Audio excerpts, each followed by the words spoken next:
Olá, alunos, paz do Senhor Jesus.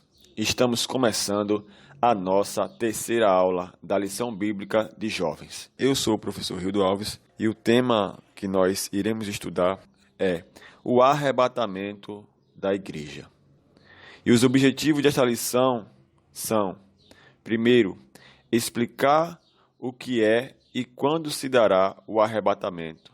Segundo, evidenciar que o arrebatamento da igreja é para os crentes. Terceiro, compreender que precisamos aguardar o arrebatamento da igreja com vigilância. A síntese desta lição nos diz: o arrebatamento da igreja será tão repentino que não haverá chance para arrependimento ou preparo de última hora. Então vamos à nossa lição. O texto bíblico ao qual esta lição está baseada está na primeira carta aos Tessalonicenses, capítulo 4, versículo 13 ao versículo 18.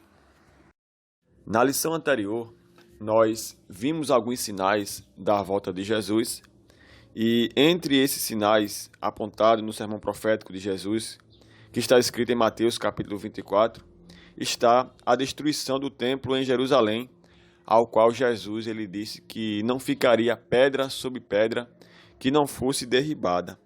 E essa profecia que o templo seria destruído já foi cumprida no ano 70 depois de Cristo, quando o general Tito invadiu Jerusalém e destruiu ali o templo dos judeus.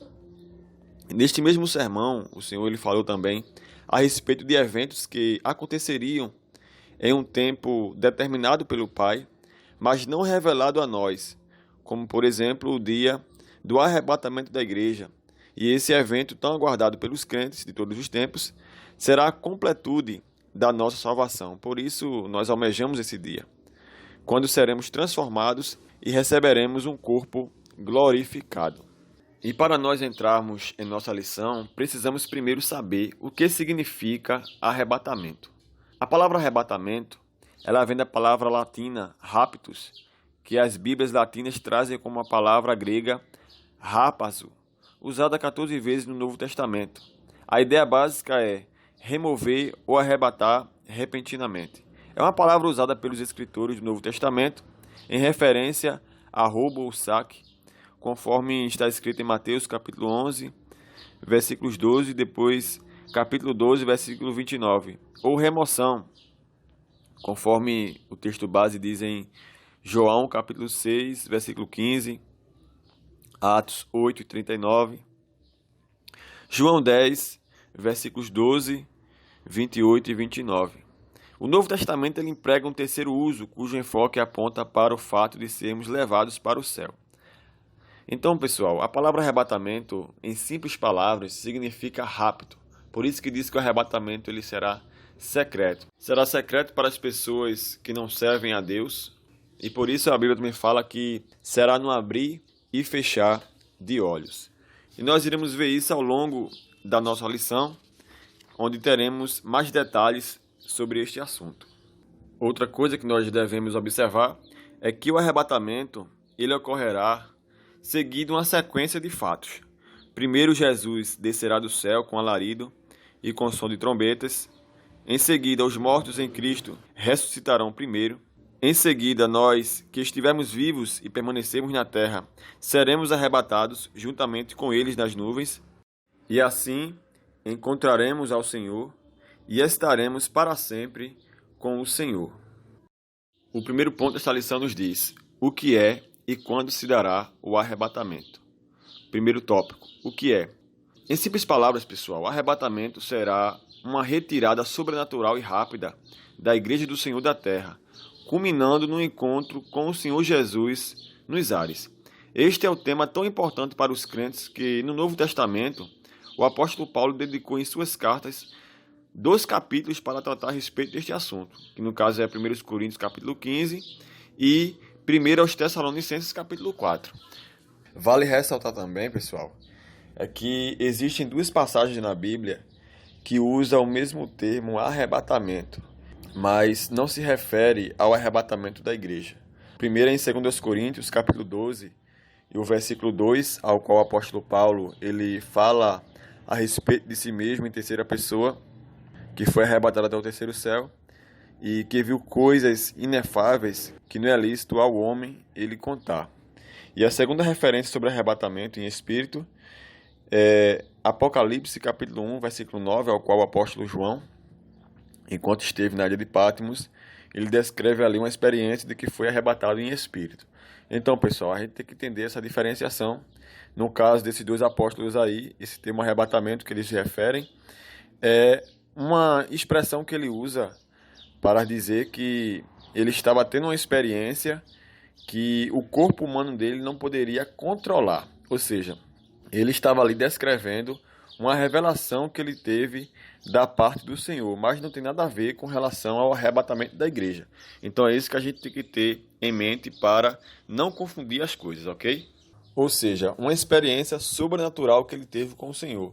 Então, por isso também que esse termo também é aplicado para a igreja, porque o arrebatamento da igreja é uma experiência sobrenatural, ok? Então é isso que precisa ficar claro. Então, agora em simples palavras, vocês já sabem que arrebatamento significa o rapto da igreja, ou seja, o Senhor ele vai retirar a igreja da terra de forma rápida e sobrenatural, e esse rapto culminará no encontro com o Senhor Jesus nos ares, e que as pessoas não cristãs, as pessoas que não servem a Deus, elas não vão ver esse evento, porque é muito rápido e acontecerá de forma inesperada, ou seja, pode acontecer a qualquer dia, a qualquer hora e a qualquer momento. Segundo tópico, quando se dará o arrebatamento? Ao longo da história, muitas pessoas se aventuraram em marcar o dia e a hora que o Senhor Jesus voltaria. Entretanto, todos os que assim procederam foram desmentidos e envergonhados. É justamente aí o que tem acontecido aí ao longo da história, de pessoas que tentaram marcar a volta de Jesus. Então, por isso que eu falei na lição passada, na primeira lição, sobre os tipos de linhas de escatologia que a gente deve ter cuidado para que a gente não possa se embaraçar. Entre elas, eu citei a escatologia conspiracionista ou teologia do terror, que justamente pega eventos da geopolítica mundial, eventos sociais, questões econômicas, políticas, e faz aquela salada, entendeu? E faz toda uma narrativa, cria toda aquela narrativa de que a qualquer momento o anticristo vai surgir e tal, e posiciona isso nos eventos que está acontecendo atualmente na sociedade, em termos políticos e geopolíticos. E é claro, pessoal, que eu não vou negar que tudo que está acontecendo está de acordo com a palavra de Deus, está se cumprindo de acordo com a palavra de Deus. Mas a gente não pode deixar que essas coisas ofusquem ou nos confunda as verdades bíblicas que está escritos e determinados na palavra de Deus como tem que acontecer. Então, aquele dia e hora ninguém sabe. Então, não é que o que está acontecendo a gente vai negar. A gente sabe que a palavra de Deus está se cumprindo.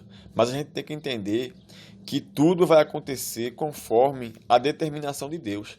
Então, não é um cálculo de que daqui a 5 anos, daqui a 10 anos, daqui a 1 década, 2 décadas, 3 décadas, não sei, o arrebatamento da igreja ocorrerá, porque a gente não sabe, pode ser agora, mas como pode ser daqui a 5 anos. O que nós podemos estar preparados é com relação à nossa vida diante de Deus, porque uma coisa é certa, a certeza que todos nós temos é que um dia todo ser humano ele irá morrer.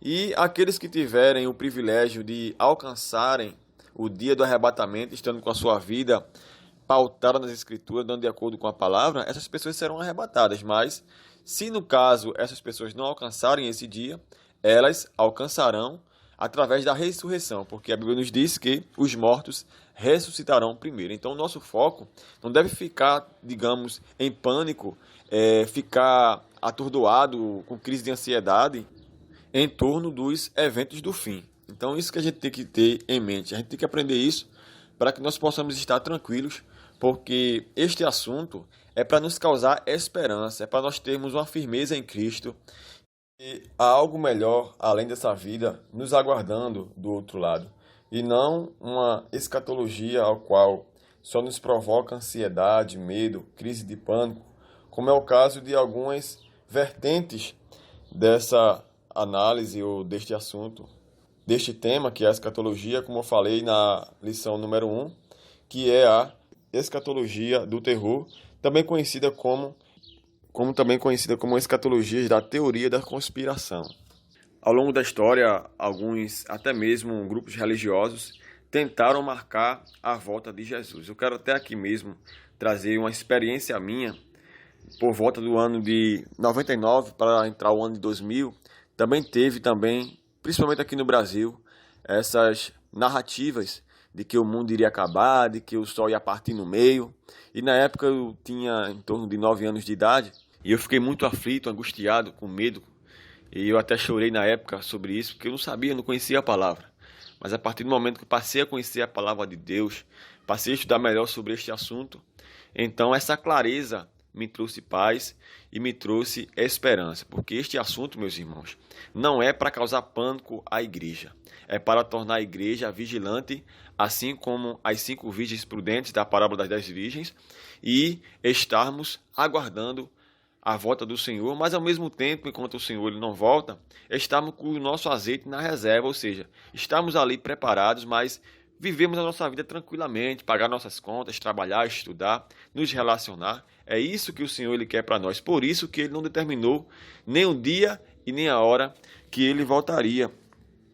Conforme está escrito em Marcos capítulo 13 e o versículo 32, que diz que daquele dia e hora ninguém sabe, nem os anjos dos céus, nem o Filho, senão o Pai. Então, pessoal, o dia do arrebatamento é uma determinação do nosso Deus e somente Ele, segundo os critérios dele, é que Ele vai determinar qual será esse dia e qual será essa hora. Então, se alguém vier aí com alguma narrativa de que a gente tem que fazer isso ou aquilo, de que o mundo vai acabar, por exemplo, então você não deve cair nessas histórias, porque isso não condiz com a palavra de Deus e é apenas um ensinamento enganoso, como por exemplo em 2012, recentemente também, um dos eventos mais recentes nesse aspecto, foi que fizeram ali uma narrativa com o calendário do povo maia e com isso estavam dizendo que o mundo iria se acabar em 2012. Foi aquele alvoroço na mídia, como a gente vê, e foi a mesma coisa quando eu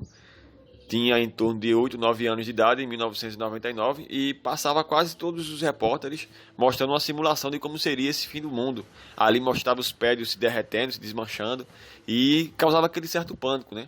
Então, depois que passou aquele evento, nada aconteceu, só restou apenas a vergonha daqueles que torciam pelo pior, né?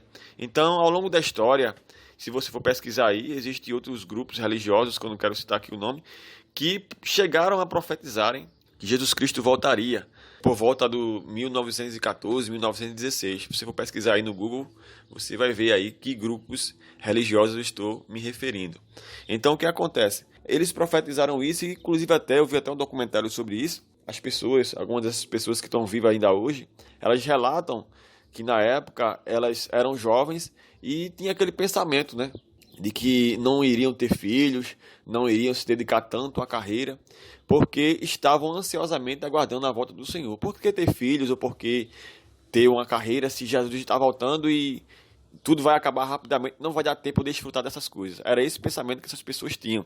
E era justamente esse tipo de bloqueio que eu tinha, que eu até narrei em aulas anteriores, era esse tipo de bloqueio que eu tinha também, de que por causa que a gente vai ser arrebatado a qualquer momento, conforme diz a palavra, então eu não tenho que me preocupar em uma carreira, me preocupar em casar, porque Jesus vai voltar mesmo, para que eu vou me preocupar com isso? Então esse talvez tenha sido o pensamento de alguns, e talvez você esteja tendo esse tipo de pensamento. Eu quero dizer para você que você não deve deixar isso bloquear a sua vida, você tem que seguir a sua vida normalmente, você tem que pagar suas contas, tem que se relacionar normalmente, tem que estudar, tem que seguir a sua carreira. Se Jesus vier durante esse tempo, amém, você vai estar na glória. Também se ele não vier, você vai seguir sua vida do mesmo jeito e cumprir o seu propósito aqui na terra. Então é isso que a gente tem que ter em mente. A gente não pode paralisar nossas vidas por causa desse assunto. Então é isso que precisa ficar bem claro para vocês, porque com certeza a forma de às vezes algumas pessoas abordarem esse assunto não traz essa clareza que ao ponto de nós termos essa paz interior, essa clareza e sabermos em quem nós temos crido. Porque a palavra de Deus, quando fala desse assunto, não é para nos amedrontar, e sim para trazer paz. Então, se você está se alimentando de um conhecimento deste assunto e está te trazendo angústia, então, melhor você rever que tipo de fonte você está absorvendo acerca deste assunto. Então, por isso que é importante você ter cuidado com isso, porque existem muitas vertentes por aí, inclusive a que eu falei, que eu citei aqui com destaque, que é a escatologia da teoria da conspiração, que não tem uma base clara do que é realmente, é focado apenas em especular, em duvidar, em provocar dúvida acerca das coisas, contrapondo apenas as versões oficiais dos fatos. Então, a escatologia da teoria da conspiração, o foco dela só é isso, questionar os fatos além do oficial, e se resume nisso daí.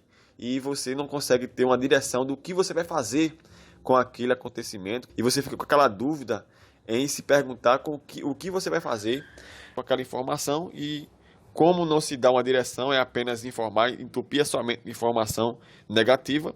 Então você começa a desenvolver problemas psicológicos e bloqueios. Então por isso fica aqui o meu alerta para que você passe a alimentar-se do conhecimento da palavra de Deus, da fonte confiável, que é a própria palavra de Deus. Por isso que a gente tem que ler, e não apenas ler as Escrituras, mas também examiná-las, ou seja, estudá-las. E quando a gente estuda, a gente aprende, e é o que nós estamos fazendo aqui agora. Resumindo tudo, este segundo tópico, quando você ouvir algum tipo de áudio, como por exemplo no WhatsApp ou algum aplicativo de mensagem nas redes sociais, de que tal dia, tal hora será a volta de Jesus, então você não deve acreditar, porque não condiz com a verdade. E até mesmo também ter cuidado com essas supostas revelações que vez ou outra aparecem nos grupos de WhatsApp e às vezes também nas redes sociais, porque a profecia e a revelação, ela tem por objetivo trazer edificação para a igreja. E também, quando uma profecia ou revelação não está de acordo com a palavra de Deus, então a gente não deve dar crédito, porque certamente não vem de Deus, porque às vezes tem pessoas que podem deixar as emoções tomarem conta e acabam criando ali revelações ou supostas profecias que são apenas fruto da sua mente e não de acordo com a palavra de Deus. Então a gente tem que ter cuidado com isso. Não é que eu esteja dizendo que seja contra a profecia ou revelação. Deus revela e Deus ainda concede a palavra profética através do dom de profecia. Porém, a gente tem que ter cuidado com isso, que quando a revelação ou quando a profecia não está de acordo com a palavra de Deus, então a gente fica com o que está escrito na Bíblia, ok? Então é isso que a gente tem que ter em mente. Terceiro tópico, a trombeta soará. No Antigo Testamento, a trombeta ela deveria ser tocada nas solenidades e no princípio dos meses. O toque da trombeta tinha a finalidade de lembrar aos israelitas que o Senhor era o Deus deles e que os resgatara da escravidão do Egito. Isso está em Números, capítulo 10, versículo 2 e versículo 10. Já no Novo Testamento, no contexto de arrebatamento, a trombeta também soará como nos dias de Moisés, conforme está escrito em 1 Coríntios, capítulo 15, versículo 52. O Senhor estará convocando o seu povo, desde o primeiro justo morto, o qual ressuscitará, até os que estiverem vivos na sua vinda, os quais serão transformados a encontrar com o Senhor nos ares. Então, nesse instante, a solene alegria para todos os salvos em Jesus Cristo.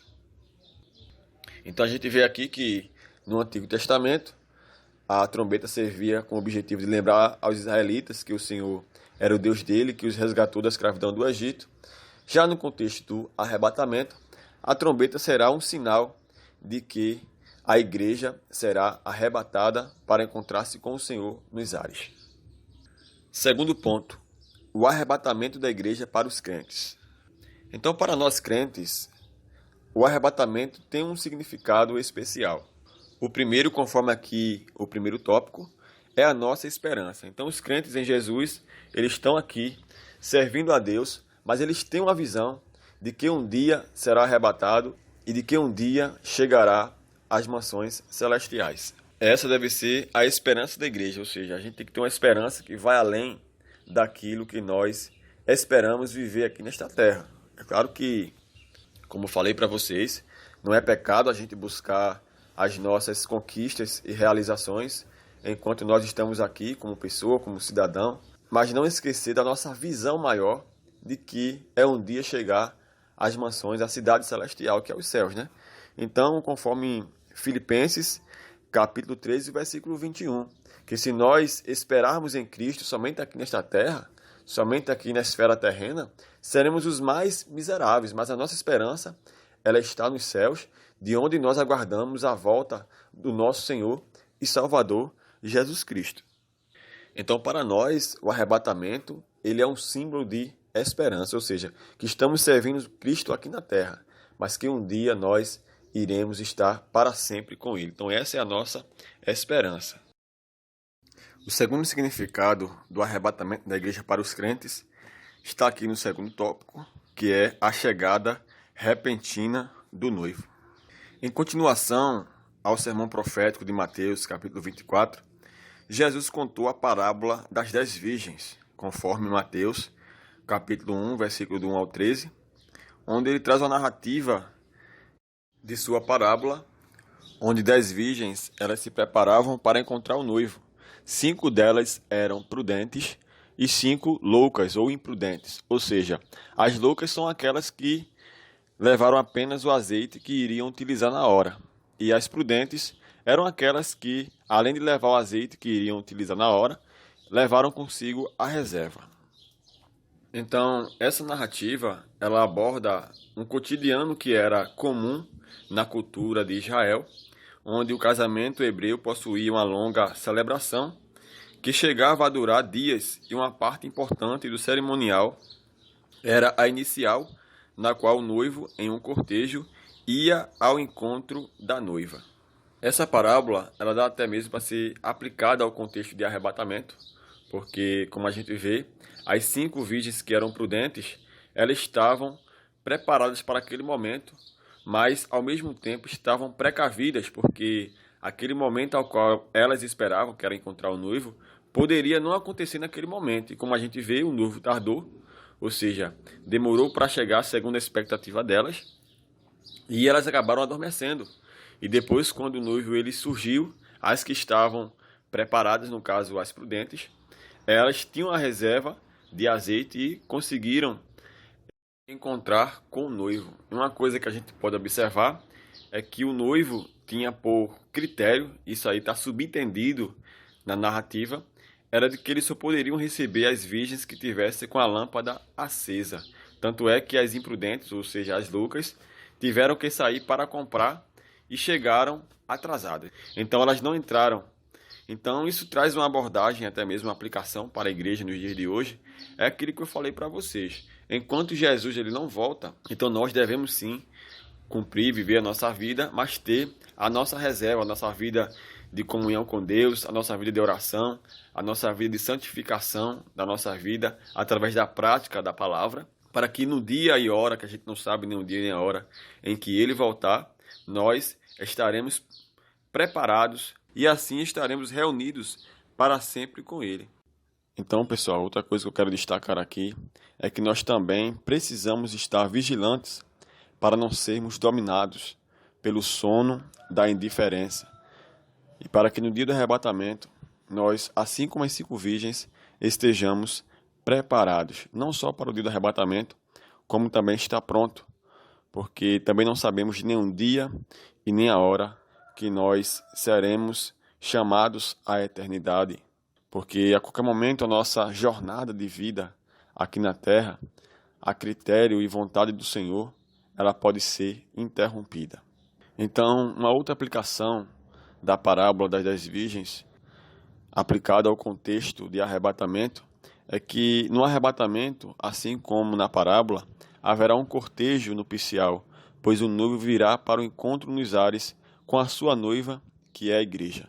Então todos os crentes fiéis que estiverem vivos nesse dia glorioso, eles serão levados para encontrar com o Senhor nos ares, e assim estaremos reunidos para sempre com ele, conforme 1 aos Tessalonicenses, capítulo 4, e o versículo 17, qual está aqui na leitura. Depois nós, os que ficarmos vivos, seremos arrebatados, juntamente com ele nas nuvens, a encontrar com o Senhor nos ares, e assim estaremos para sempre com o Senhor. O terceiro significado do arrebatamento da igreja para os crentes está aqui no terceiro tópico, que é a derrota da morte. O apóstolo Paulo, escrevendo aos Coríntios a respeito da ressurreição, afirma que a morte será tragada pela vitória, conforme está escrito em 1 Coríntios, capítulo 15 e o versículo 54.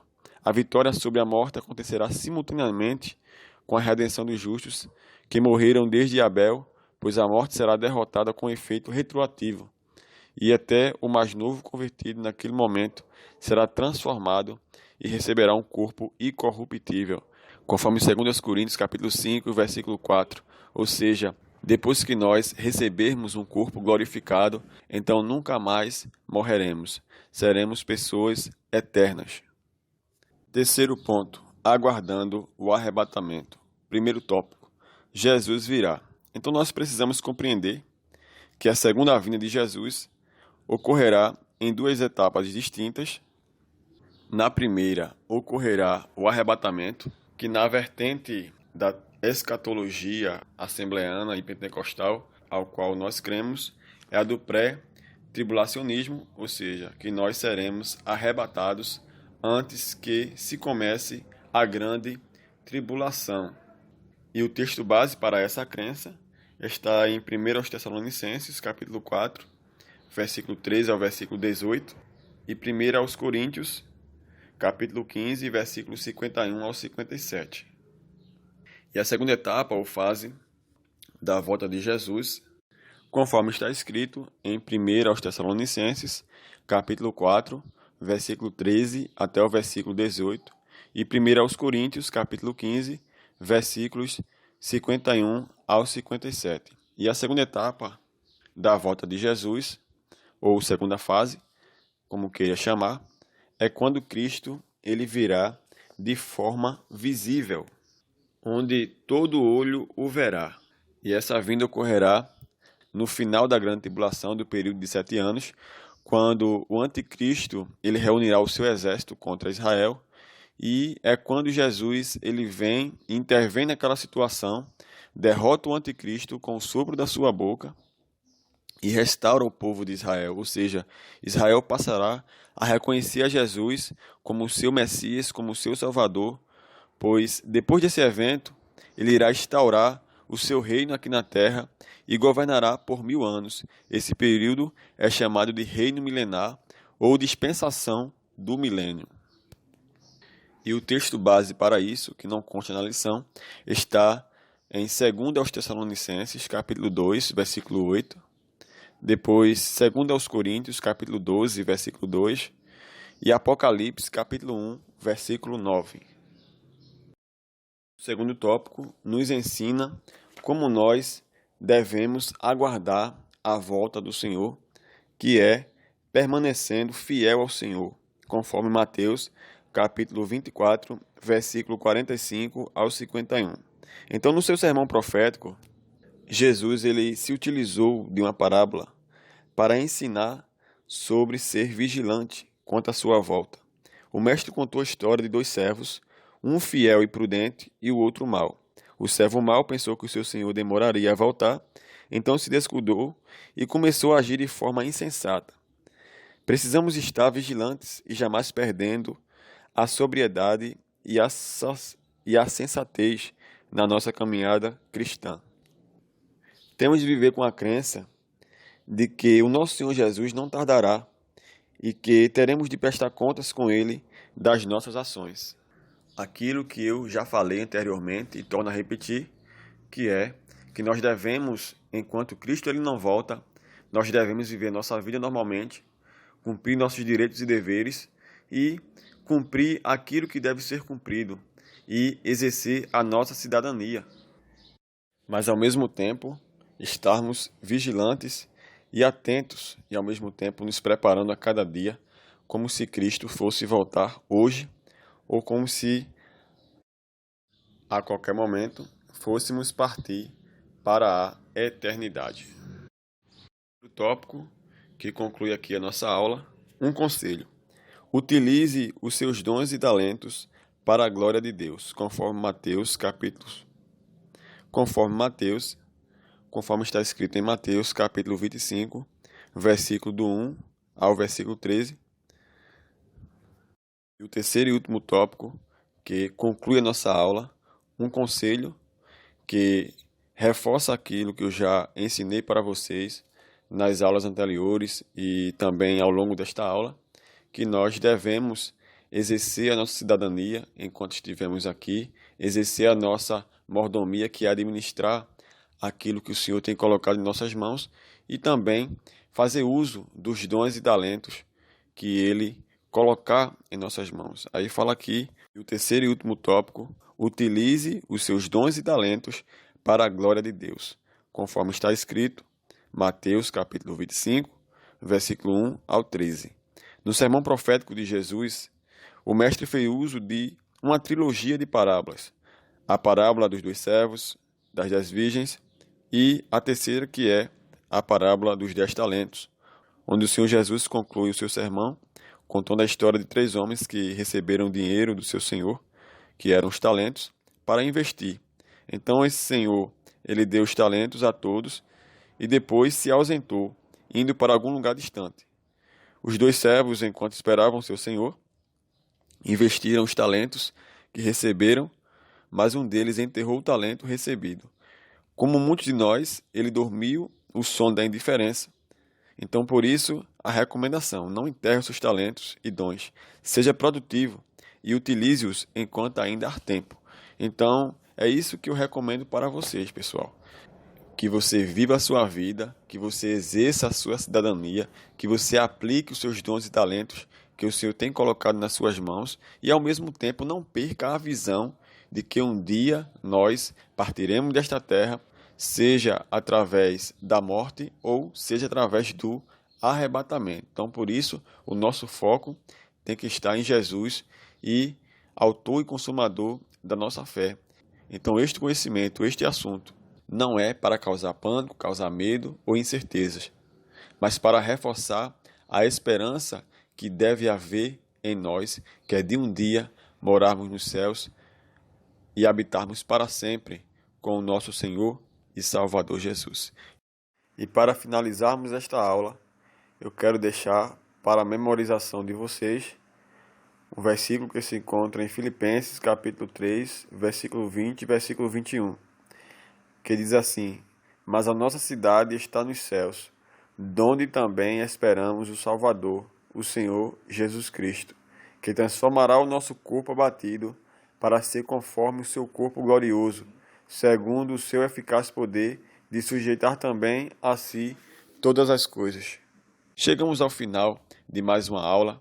Agradeço a você pela sua atenção. E se você gostou dessa aula, se inscreva no canal, deixe o seu like e também ative o sininho para receber uma notificação sempre que eu postar aqui um novo conteúdo. E comenta aqui embaixo o que você aprendeu na aula de hoje. Deus abençoe e até a nossa próxima aula.